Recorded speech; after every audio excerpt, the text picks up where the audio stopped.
Hi అండి, నేను లావణ్య. నేను ఈ మధ్యనే యూట్యూబ్ స్టార్ట్ చేశాను. నేను సండే మల్లూరు టెంపుల్కి వెళ్ళాను. అక్కడ లక్ష్మీ నరసింహస్వామిని దర్శించుకున్నాం. అక్కడ అయ్యగారు స్వామి గురించి కొన్ని విషయాలు చెప్పడం జరిగింది. అవి నేను మీతో షేర్ చేసుకోవాలనుకుంటున్నాను. స్వామివారి ప్రత్యేకత ఏంటంటే, మానవ దేహం వలె మెత్తని శరీరము, రోమాలు కలిగిన లక్ష్మీ నరసింహస్వామి ఇక్కడ దర్శనమిస్తాడు. 9 అడుగుల స్వామివారిని వేలితో నొక్కితే లోపలికి వెళ్ళడం ఇక్కడ ప్రత్యేకత. స్వామివారి నాభి ప్రసాదాన్ని సంతాన సమస్య ఉన్నవారు, పెళ్లి సమస్య, ఆరోగ్య సమస్య ఉన్నవారికి పరిష్కారంగా ఇస్తారు.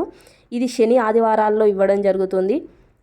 నా వీడియో కనుక మీకు నచ్చినట్లయితే లైక్ చేయండి, షేర్ చేయండి, సబ్స్క్రైబ్ చేయండి, కామెంట్ చేయడం మర్చిపోకండి.